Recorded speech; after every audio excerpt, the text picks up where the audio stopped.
My son and his father-in-law changed all the locks in my house while I was on a business trip and kicked out my wife. I came home and found them celebrating in my kitchen while she was sobbing on the balcony. My name is David Miller, I'm 48 years old, and I always thought I knew the price of everything, especially what I built myself. I own a chain of boutique hotels on the Florida coast, 6 successful properties that bring me what many would call a dream life. 20 years ago, when I was just starting out, I had nothing but determination and the faith of my wife, Jessica, now 45.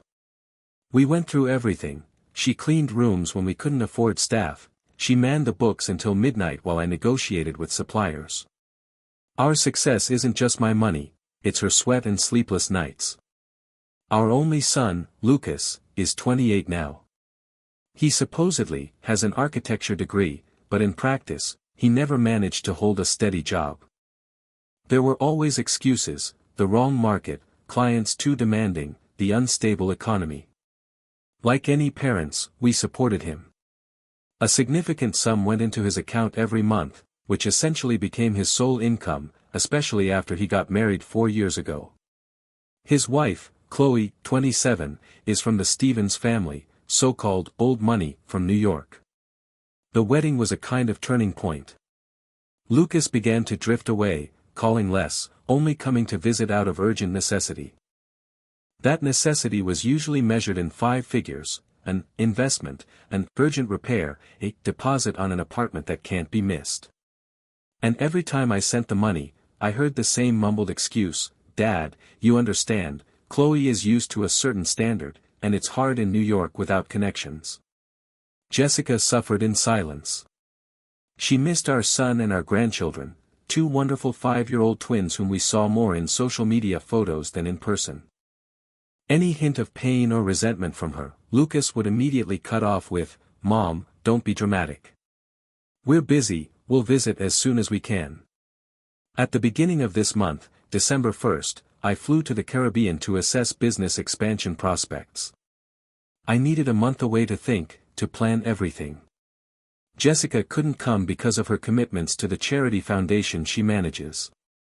We agreed to call each other every evening, and I promised to be back before Christmas. The first 10 days were normal. Messages, photos of the house, short but warm conversations. But then something changed. The calls became shorter. Jessica seemed distracted, as if she were thinking about something else while talking to me. I asked, "Are you okay? You sound different." And I always got the same answer, "Yes, of course. Just tired. You're imagining things." But my gut instinct, the businessman's intuition I always relied on, screamed that something serious was happening. I felt like she was hiding something, or worse, someone was pressuring her. My business trip was planned for a month, but on December 21st, I made a decision. To hell with the Caribbean, to hell with potential deals. I had to go home and see what was happening with my own eyes. I didn't tell anyone.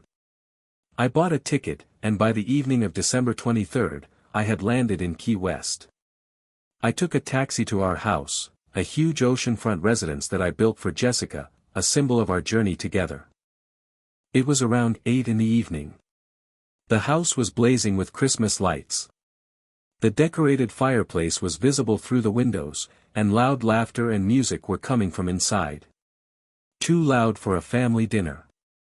Too cheerful, too alien. I paid the cab driver, took out my keys, but paused at the door.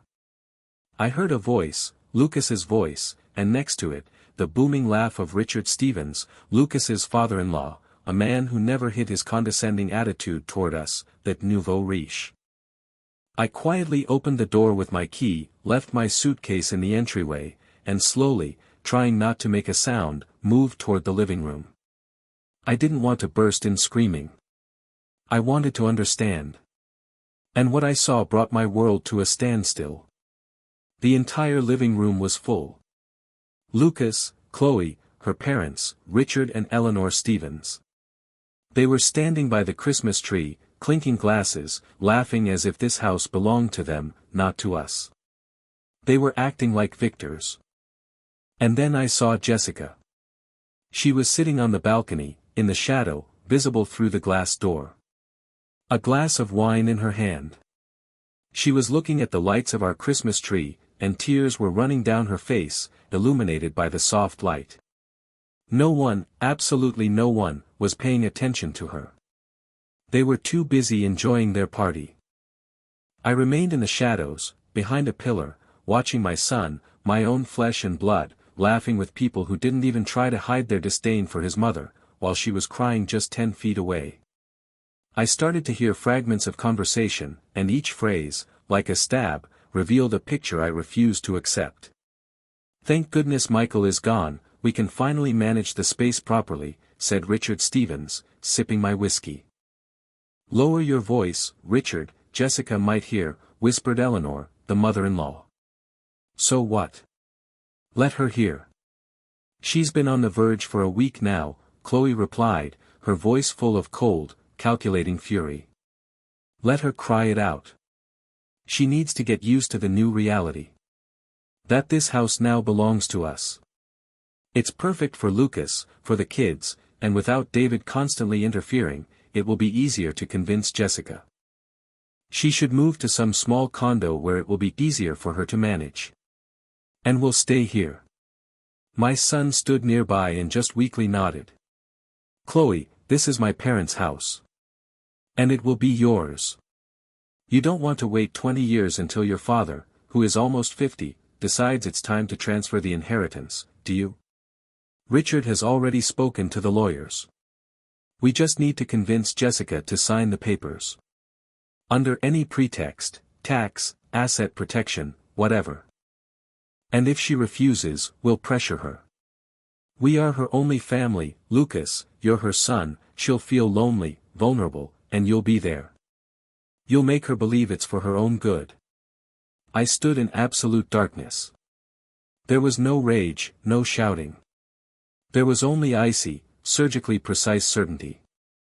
They weren't just planning a theft. They had been manipulating my wife, my Jessica, for weeks while I was away. My son was at the center of this conspiracy. They were discussing how to kick her out of the house she helped build, the house she poured her soul into. My only son. I knew I couldn't stay silent any longer.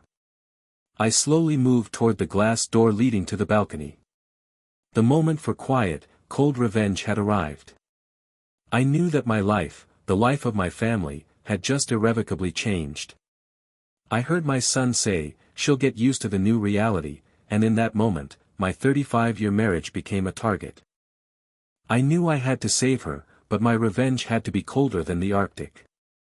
I opened the glass door to the balcony silently, the sound of the latch barely audible over the loud laughter from the living room. Jessica's head snapped up. Her eyes, red and wide with shock, met mine. It was a silent moment that spanned an eternity, filled with the pain she'd been concealing and the cold fury I was now carrying. "David," she whispered, a broken sound, her hand flying to cover her mouth to stifle a cry. I put a finger to my lips, a gesture for absolute silence, my gaze unwavering. The celebratory din behind me continued, oblivious. I extended my hand to her. She didn't hesitate, didn't ask a single question, didn't betray my presence. She just put her hand in mine, took a final, desolate look at the party going on inside, at her son, at the invaders, and we slipped away into the dark side garden. We moved like shadows, avoiding the light spilling from the windows, walking toward my rental car, which I had parked a block away. Once we were inside the car, moving down the street, the silence broke. "What is happening, David? What are you doing here?" Her voice was shaky, raw with unshed tears. "I heard everything, Jessica," I said, my voice low and controlled, a terrifying calm in the face of chaos. "I know what they've been doing. What they've been planning. And no one, especially not our son, is going to treat my wife like a disposable obstacle." She finally broke down, the weeks of suppressed anxiety pouring out. "They've been pressuring me for almost 3 weeks. Lucas, Chloe, the Stevens. They arrived right after you left, saying they wanted a family Christmas at the beach. But it quickly turned into suggestions. Subtle at first: "Mom, this house is too much for one person, you'll get lonely." Then more direct: "Dad should transfer the property to Lucas for tax purposes." And today, Chloe's father brought legal papers. He said I just needed to sign them, that you'd approve. When I refused, they just started this party. Like it was already settled. Like I didn't matter. She was shaking, the image of her sitting alone, crying while her family celebrated their planned betrayal, burned into my mind. I held her close, a long, firm embrace. "You should have told me immediately, Jessica. I was afraid. Afraid you'd be angry, afraid you'd think I was exaggerating, that I was being overdramatic. I didn't want to bother you while you were working on the deal. You are never a bother, Jessica. You are my partner. And nobody, not even Lucas, gets to corner you in your own house and manipulate you like this." The word manipulate tasted like ash. They had used her love, her loneliness, her natural devotion to her son against her. We drove straight to one of my hotels, the oldest one, where I booked the presidential suite. It was secure, private, and had a dedicated staff I could trust. Over the next hour, she recounted everything, every conversation, every coercive comment, every insidious lie. Lucas's role was the most painful revelation. He wasn't just a weak puppet, he was an active conspirator. He used his visits that brought her so much false hope, as leverage. "If you really loved me, Mom, you'd trust me," he'd said. That was the line that snapped the last thread of parental indulgence in me. "Jessica, stay here. Do not contact anyone. Do not answer any calls. You are safe. I will handle this. But I am not just going to defend our property. We are going to make an example of them." A cold, calculated, irreversible lesson about the weight of betrayal. She looked at me, seeing not just her husband, but the ruthless, focused businessman who had built an empire from nothing. "What are you going to do?" "Justice. Surgical, silent, and final." I left her in the suite, safe and surrounded by loyal staff, and started making calls that night, December 23rd, just before Christmas Eve. My lawyer in Miami was the first call, urgent and non-negotiable. "Michael," he grumbled, "it's 10 p.m. What's the emergency?" I used Michael for business matters, David for family, a subtle boundary I maintained. "I need documents tonight, and I need them effective immediately. Revocation of any power of attorney I ever gave Lucas. A new will, Jessica gets everything in a lifetime trust, with her as the sole beneficiary and trustee. After her passing, everything goes to the 3 charities we discussed. Lucas inherits 0. I want the reason documented: conspiracy to defraud, coercion of a beneficiary, and fundamental betrayal of family trust. I need it airtight, incontestable." The lawyer gasped. "That's nuclear, David. Are you certain?" "Absolutely. Give me 3 hours. I need these filed with the county clerk before sunrise. I don't care who you wake up.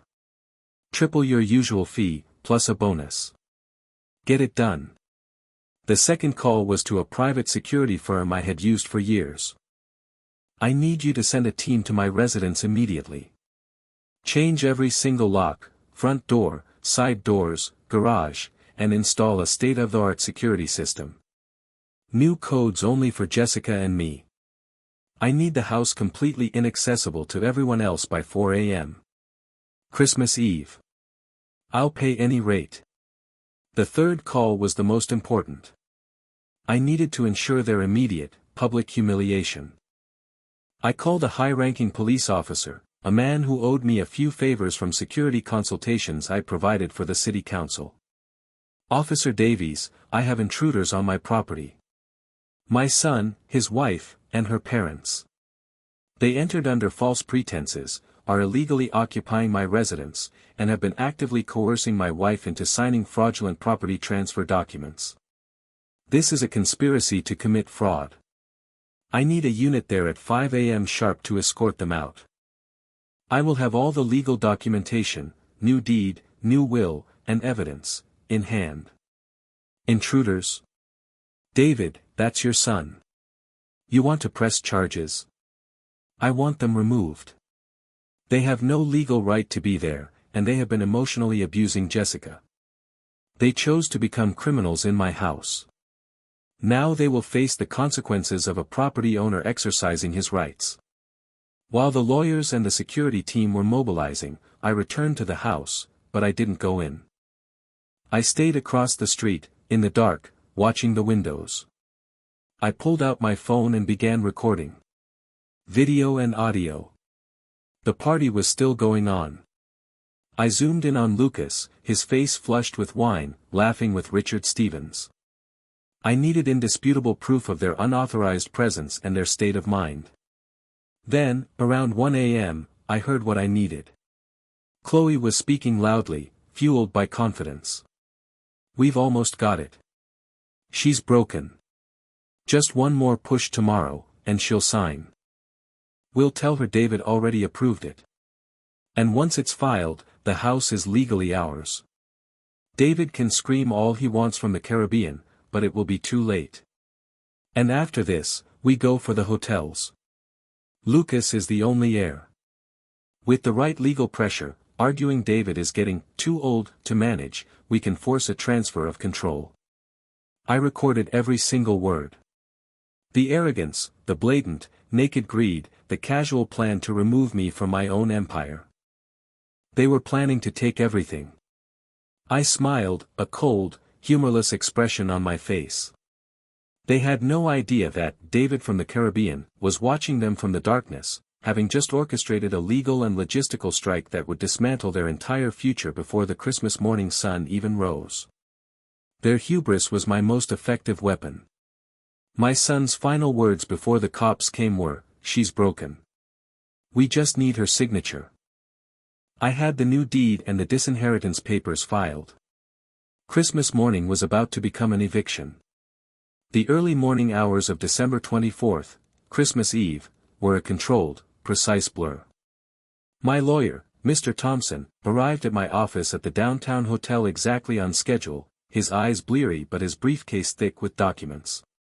"It's done, David," he confirmed, spreading the pages across the table. "The revocation of power of attorney is effective immediately. Lucas can't sign for you, act for you, or even claim to represent your interests starting now. And the trust, the house, the properties, everything is now secured in an irrevocable trust with Jessica as the sole lifetime beneficiary and trustee. Lucas inherits nothing, explicitly due to conspiracy and attempted fraud against a beneficiary." I reviewed the papers, feeling a cold, deep satisfaction. This wasn't revenge fueled by emotion, it was justice executed with a legal scalpel. Perfect. I need 3 certified copies of everything. By 4 a.m., the security team had finished at the house. They confirmed every lock was new, every code changed. They sent me the video feed from the newly installed system, motion detectors, infrared cameras, all linked directly to my phone and the police station.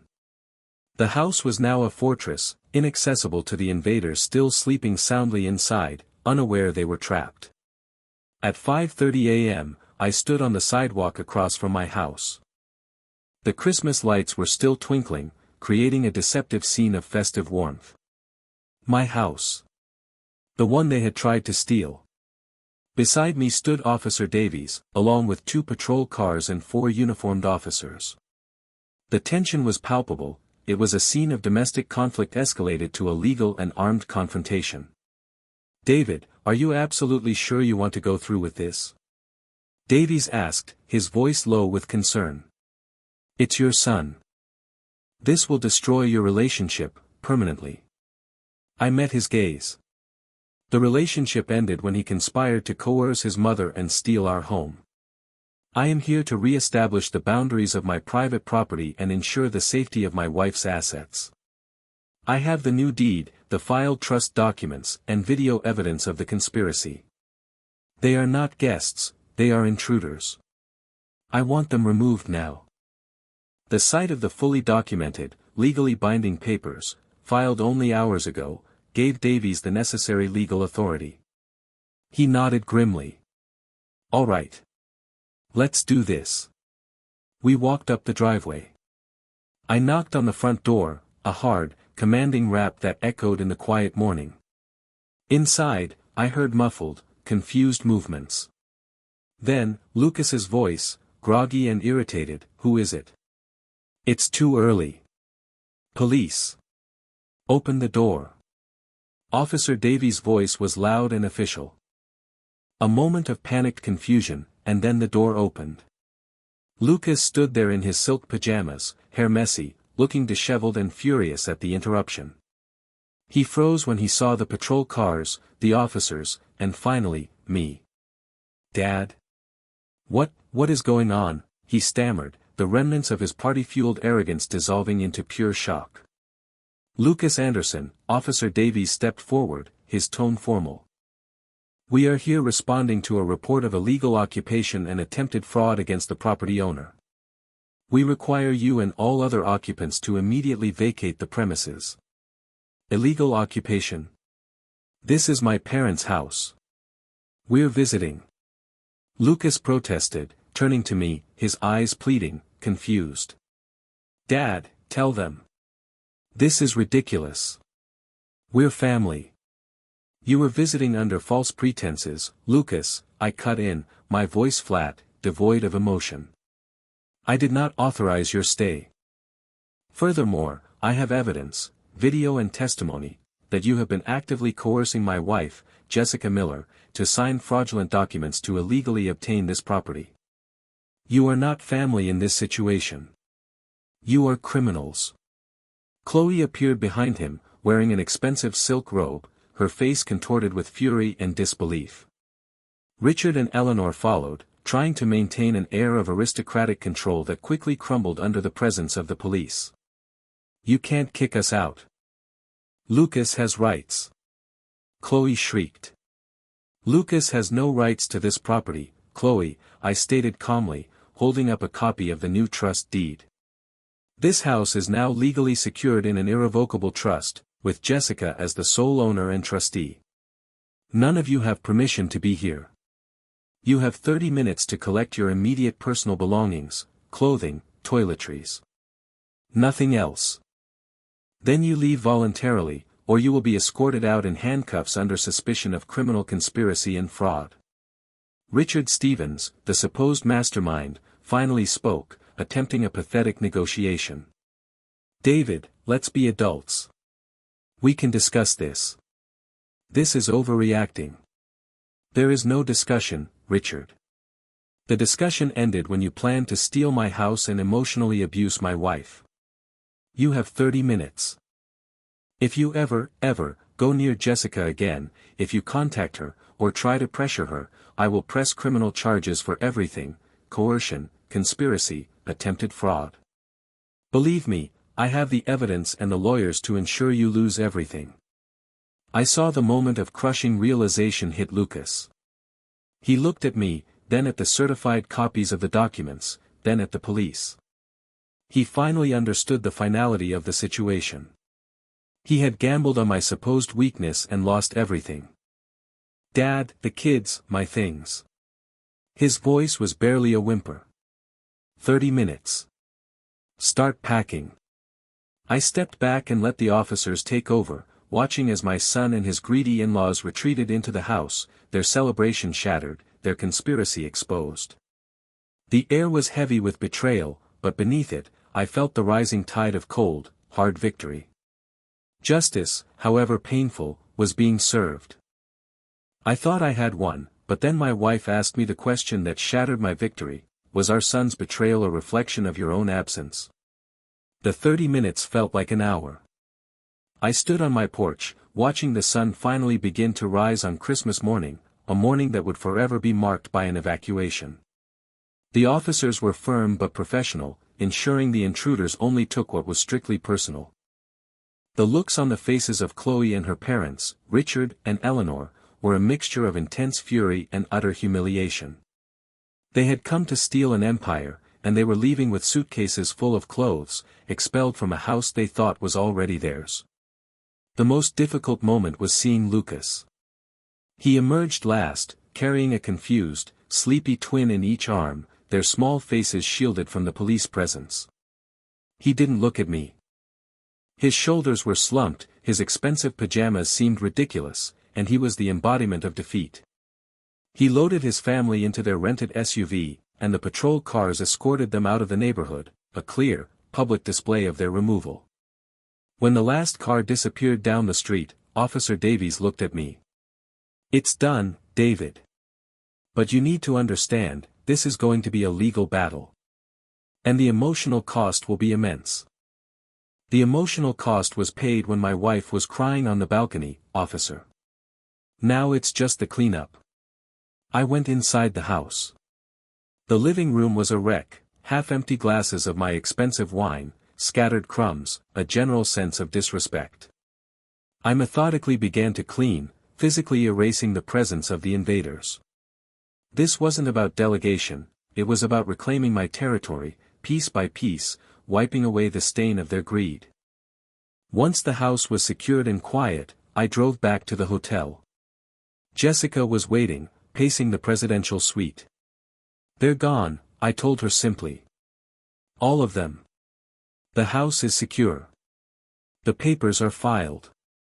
Lucas is legally disinherited from the house and the business. You are the sole beneficiary of the trust." Jessica collapsed onto the sofa, tears finally coming, but they were tears of shock and massive relief. "Thank you, David. You saved me. I don't know what I would have done."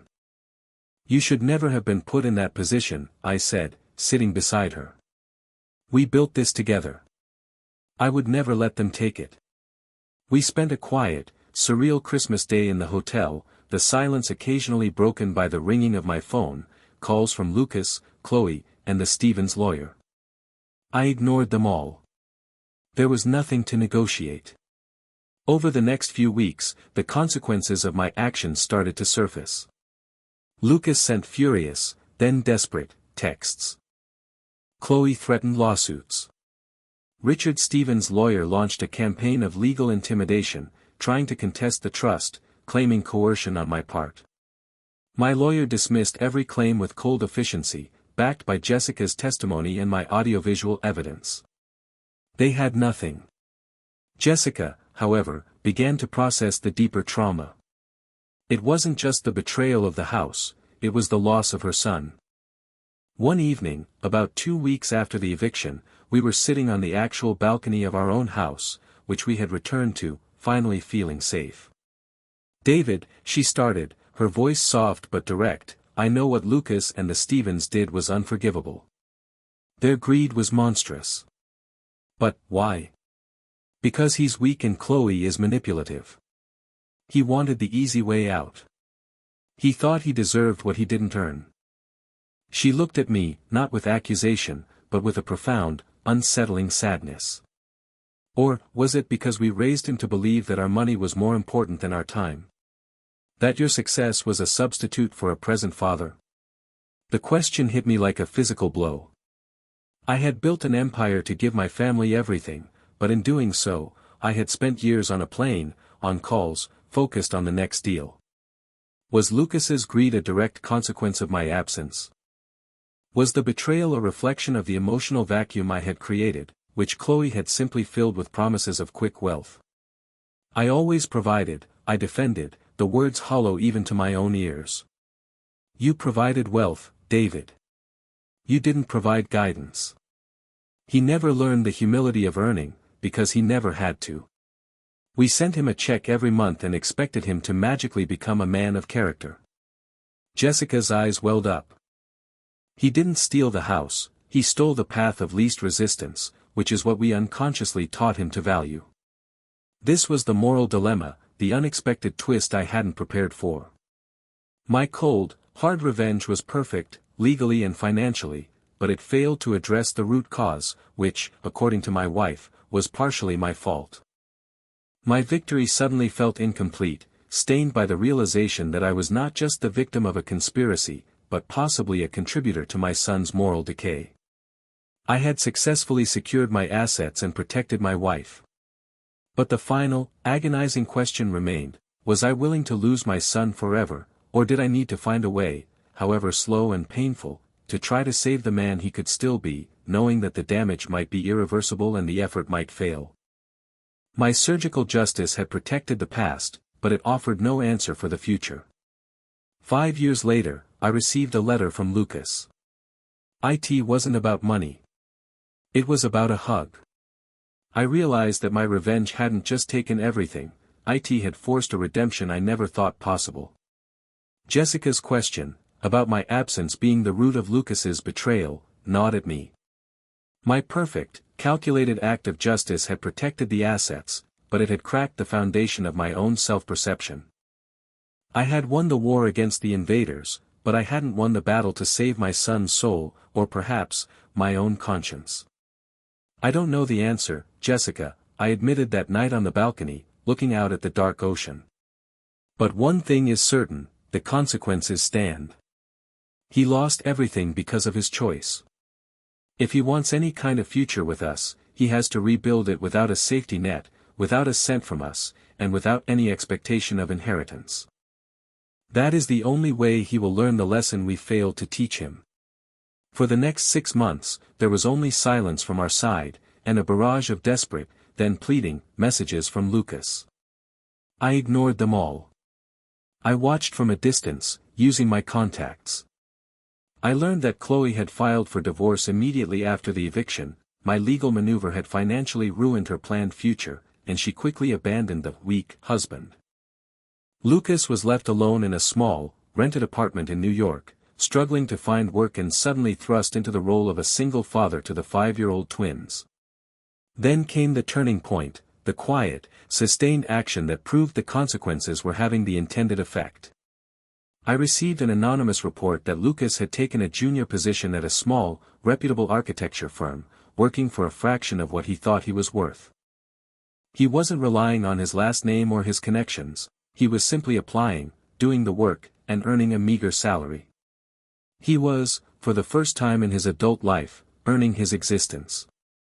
2 years after the eviction, on a cold winter morning, Jessica received a letter. It wasn't about money or the house. Mom.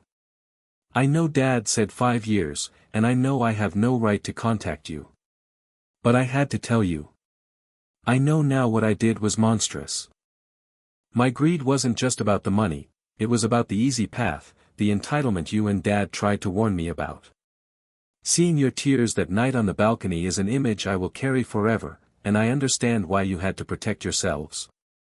I'm working 6 days a week now. I'm supporting the kids on my own effort. They ask about Grandpa David and Grandma Jessica. They see pictures. I tell them you are busy and live far away, because I can't bring myself to tell them the truth, that their father was a greedy fool who threw his family away. I'm not asking for forgiveness, Mom. I'm just asking you to know that the consequences you and Dad set in motion saved me. They forced me to become the man I should have been a decade ago. But the kids, they are innocent. They miss their grandparents. They deserve to know the man who was tough enough to kick me out, and the woman who loved me enough to let it happen. We read the letter together, both of us crying. The genuine remorse, the quiet acceptance of responsibility, it was the first real sign of character I had seen in him since he was a boy. He's changed, David, Jessica whispered, her hands shaking. The man who wrote this is not the boy who betrayed us. Words are easy, Jessica. But sustained action, that counts. The moral dilemma was now reversed. The tough love separation had worked. Now, the new dilemma, how to allow limited redemption without opening the door to old patterns. I made the next move, but it was slow and conditional. I arranged a controlled, supervised video call. Not about us, but about the children. When I saw my grandchildren's innocent faces, and the quiet, humble pride in Lucas's eyes when he spoke about his job, the ice around my heart began to thaw.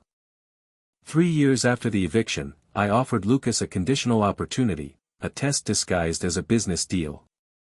I commissioned his small firm to design a new boutique hotel, paying them fairly and professionally.